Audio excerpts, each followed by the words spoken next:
Thank you, Yusuf. All right. We'll go on a very quick break now. When we come back, we'll look at issues around the role of customs, of course, in trade facilitation, border security, and of course, revenue generation. My guest, Abdullahi Mewada, the national spokesperson of the Nigerian Customs Service, will join me in the studio. Don't go away. Glad to have you back. It's the Business Daily right here on Trust Television. Of course, we're looking at a very important topic, talking about the role of the Nigerian Customs Service in trade facilitation, border security, and of course, revenue generation. Customs plays a very key role in the Nigerian economy, and I'm being joined in the studio by someone who should know how the custom works. Abdullahi Mewada is the National Public Relations Officer of the Nigerian Customs Service. Glad to have you on Trust TV, on Business Daily today. It's a pleasure to be with you today. Yeah, thank you so much. Let's look at, you play a critical role in the economy. Part of the challenges you've been facing in recent times is the area of smuggling. I mean, I've read a couple of stories with regards to customs seizing so many smuggled items into the country. How much of effort are you putting in place to deal with this scourge? It's a very difficult menace. Okay, thank you very much for this opportunity once again. Anti-smuggling is, yes, it's a very complex thing to do. Whenever you have an environment that is a little bit saturated with non-compliance, and where you have an environment where the terrain is a little bit very rugged and very complex. All over the world, there is no single country that can tell you they have eradicated smuggling completely. Absolutely. However, we have a very critical role to do, which is suppress smuggling to the barest minimum. It's one of our core functions. And based on the topic you mentioned, you talk about trade facilitation and border security. So now, anti-smuggling activities in the Nigeria Customs Service, we look at where are we before, where are we now, and where do we intend to be in the next couple of months, year, and so on. First, as I told you earlier, if you remember in 2019, there was a kind of a pragmatic step by the government to close down all the borders because of influx of goods or of items that are inimical to even our security, for security reasons. And coming out from that approach now, we have tend to look at anti-smuggling in a different way, in a different perspective, in line with global best practices. First is you need to have adequate intelligence, be it human intelligence or other form of intelligence, that will make you get your targets, achieve successful operations. You cannot succeed without intelligence. Now we have decided to say now, let's avoid more of visibility and focus on intelligence-driven operations. And we have started test run that method, and I think we are getting a result from that. Are you deploying technology? I will reach that stage. It's a gradual process. I will talk about technology where after intelligence, then I will talk about technology. Now, you can see the Comptroller General of Customs set up an operation that we are out to deal with people who export illegally our petroleum product outside the country, and it's called Operation Whirlwind. And that operation has been, there are a lot of successes we have recorded from that operations. One, we see collaboration coming in place. We work with NMDPRA to get even the statistics of trucking. By the time we see a tanker that is struck and the destination of that tanker is supposed to be towards semi-border, and we saw it heading towards another angle, maybe towards another Ibadan. So you know there will be it's an evidence of diversion. So with that collaboration, now we're able to at least mitigate to the barest minimum the smuggling of petroleum products. Now, you can see of recent times we have intercepted arms and ammunition, we have intercepted drugs and so on all over the country. The most recent one was in Taraba State. Be in airport. No, Taraba was petroleum products. We had petroleum product in Adama, we had in Ogun State, we have in Seme and so on. Now, the recent seizures of arms in Port Harcourt, seizures of arms in Tinkan Island Port, those are product of collaboration. We get intelligence from even outside the country, and we use that to track the movement of those goods, and we intercept them. It's not magic, it's that intelligence. Now, the use of technology. Now, the use of technology, we have started reviving the existing non-intrusive inspection technology. Initially, our scanners are down. Some are functioning, but some are not functioning. They were handled by service providers. And now we have entered into another agreement in which we have about 67 scanners are coming into the country, and we have 6 are already there. So when you have non-intrusive inspection technology, you have a lot of scanners that will avoid even human interaction. You will be able to detect concealment, detect illicit items that are coming into the country. So we have 6 that are coming. Then now we have started using geospatial intelligence. Now with geospatial intelligence, we have a special geospatial unit under the ICT where you can monitor what is going on using satellite images to monitor what is going on in your borders. And you can pass that information to your operational staff, and you can interdict using that. So those are the areas of things we have done to revive our anti-smuggling activities. And more so, in December, we issued a statement about our review of our anti-smuggling strategy. We have collapsed the existing strike force that have become an institution within the customs, and put back all those responsibilities to federal operational units. With that, we have reduced the layers of defense to only federal operations and commands. Why are we doing that? In order to strike a balance between our anti-smuggling activities and trade facilitation. If you have multiple checkpoints along the way, you are also impeding on trade facilitation. Absolutely. So that is why we have reviewed our strategy. The Controller General of Customs has directed the collapse of task force or CGC's task force or whatever it's called, to only the powers have been restored to our federal operations unit to checkmate what the command as second layer of defense, and those are the things we are doing. Interesting there, a good one there. Interesting listening to you there. Let's look at in terms of collaboration. You've mentioned that you collaborate with countries even outside Nigeria, and of course the area I'm driving at is our relationship with some of our neighbors. And recently we saw Niger exiting ECOWAS. There, of course, how much of collaboration do you think we're going to still have with a country like Niger, who was one of our, we've been partners for many years, as long as we have been together. How much of that impact is that going to have on your operations along that borderline? Well, collaboration is encompassing, and let me start by saying, if you look at the WCO Safe Framework of Standard, talks about 3 forms of collaborations. There is collaboration between customs to customs collaboration. That's why you saw us signing MOU with General Administration of China Customs. You saw us signing an MOU, Mutual Administrative Agreement, with Indian Customs. We had one reviving our Mutual Administrative Agreement with U.S. Customs and Border Protection Agency. So those are efforts to ensure that there is customs to custom cooperation, and that cooperation entails sharing of intelligence, capacity building, and so on. We have JICA Japan that sponsor custom officers in Nigeria for training and a lot of programs. And we have donors, like when we are launching our authorized economic operators, Her Majesty's Customs in UK also have assisted us in capacity building. That is customs to customs cooperation. Now we have another aspect of cooperation, that is customs to businesses cooperation. Now, how do you cooperate with businesses to make sure that their businesses flourish, and at the same time you achieve your effort of regulation as a regulatory agency? So that is also another aspect of cooperation. Then we have cooperation between customs to other government agencies.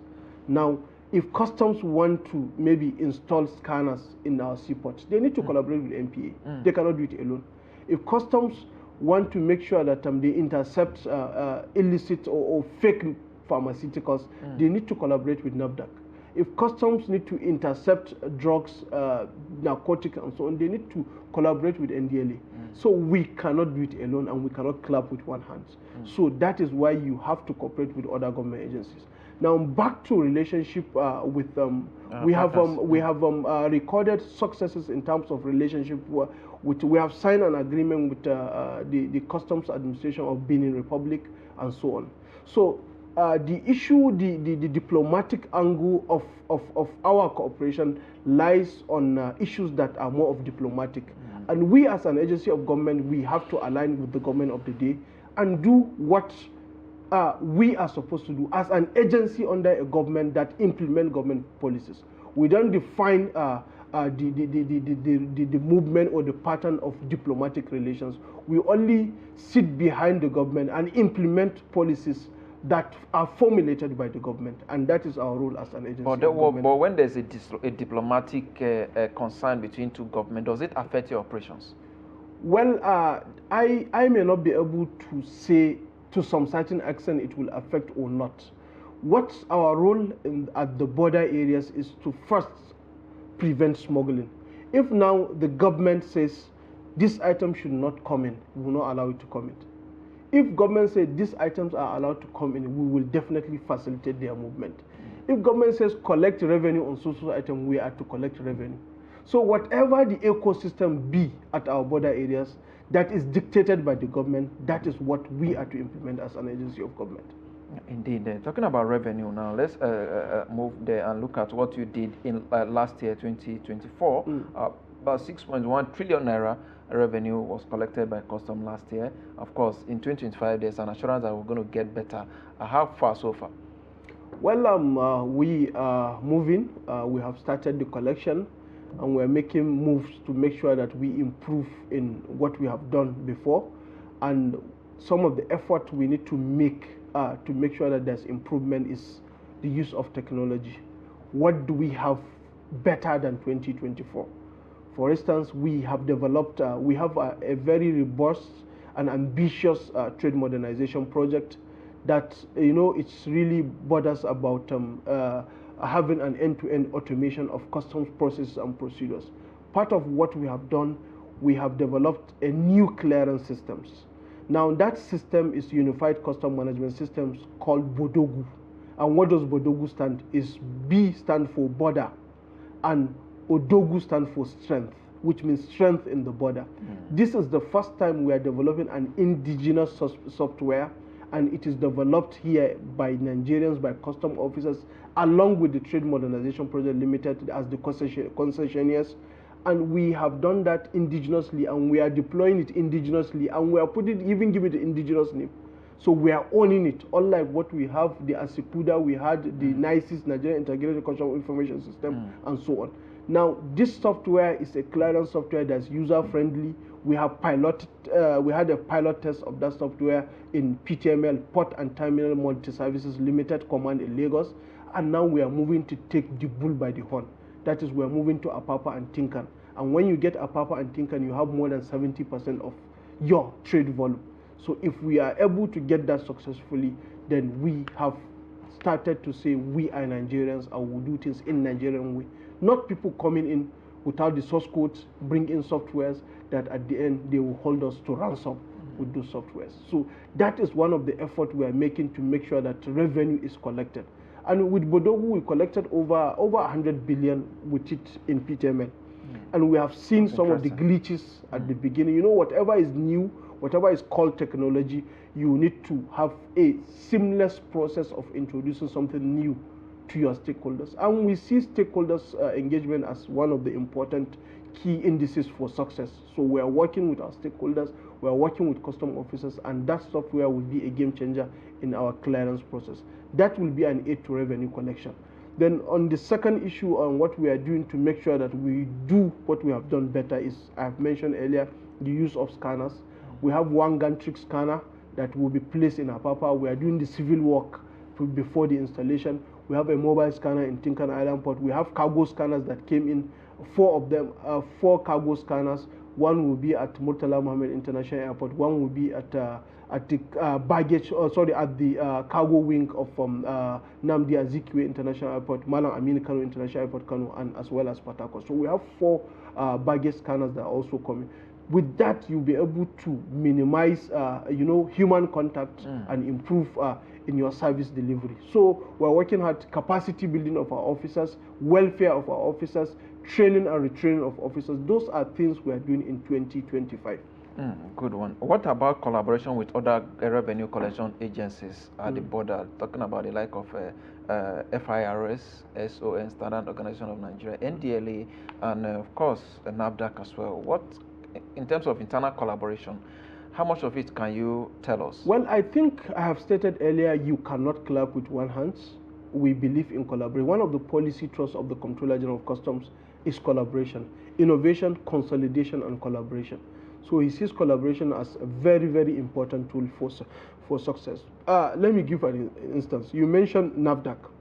NAFDAC, during the CGC's conference in December 2024, we signed an agreement, MOU with NAFDAC, on how to see how we can collaborate to make sure that counterfeit drugs and so on do not find themselves into Nigeria. That is an effort. NDLA, during the past administration, we already have an MOU with NDLA.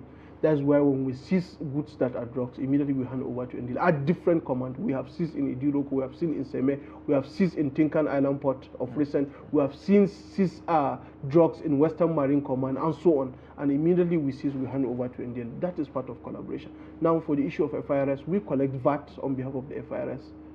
That import goods that are imported in the country. So we collaborate. So there is no one single agency that can work in isolation.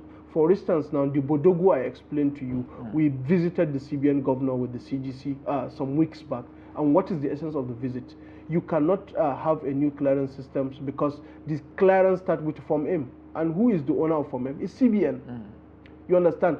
For you to collect duty, you need to have an exchange rate. Who determines the exchange rate? The CBN. So which means the fiscal policy and the monetary policy will come together for you to succeed.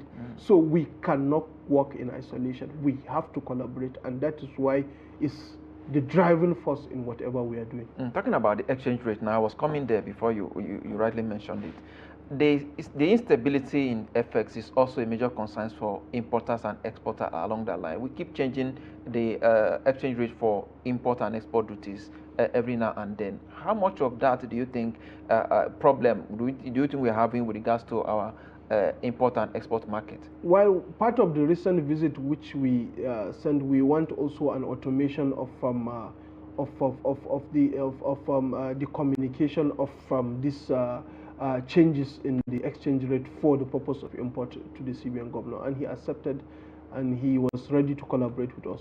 So one of our functions, we don't determine foreign exchange that is used to calculate import. However, we have a role to play in coming up with a roundtable discussion on how we can have a spot rate for this kind of exchange rate for import duty, because one of the indices and that makes trade flourish is predictability.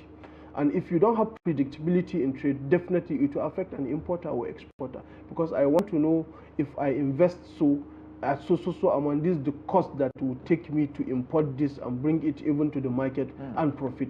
So if you cannot predict, definitely there will be a room for a recipe for disaster.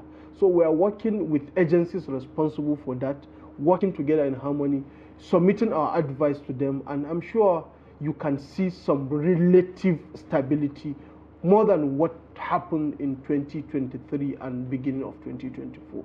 And that is a product of engagement and product of that. These agencies that are responsible, they are really responsive to what the traders are saying and what the engagement we're having with them.